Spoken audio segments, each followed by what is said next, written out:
حضرت محمد صلی اللہ علیہ وسلم نے فرمایا، جو شخص جمعہ کے دن اچھی طرح غسل کرے، مسجد جلدی جائے، خطبہ سنے اور کوئی لغو بات نہ کرے تو اس کے پچھلے جمعہ سے لے کر اس جمعہ تک کے گناہ معاف کر دیے جاتے ہیں۔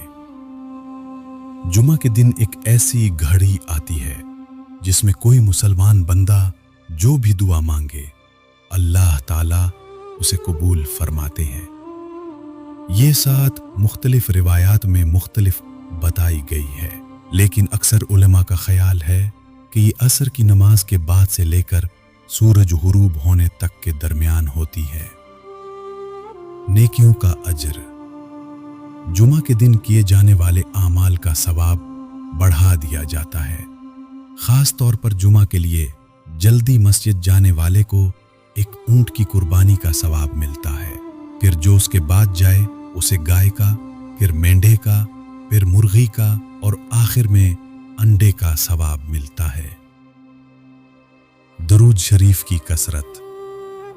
جمعہ کے دن اور رات کو نبی اکرم صلی اللہ علیہ وسلم پر کثرت سے درود بھیجنے کا حکم دیا گیا ہے، کیونکہ آپ صلی اللہ علیہ وسلم نے فرمایا کہ تمہارا درود مجھ پر پیش کیا جاتا ہے۔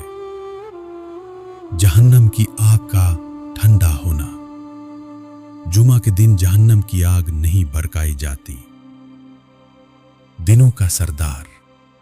نبی کریم صلی اللہ علیہ وسلم نے فرمایا کہ جمعہ کا دن تمام دنوں کا سردار ہے اور اللہ تعالیٰ کے نزدیک سب سے عظیم ہے۔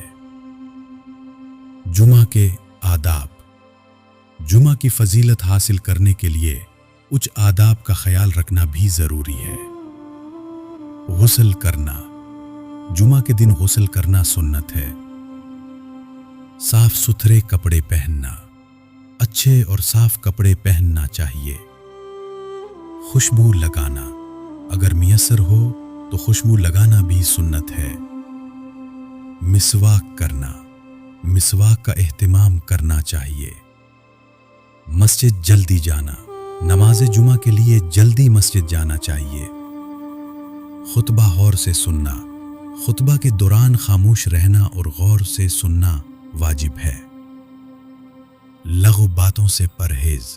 مسجد میں اور خطبہ کے دوران کسی قسم کی لغو بات یا حرکت سے پرہیز کرنا چاہیے۔ سورۃ الکہف کی تلاوت۔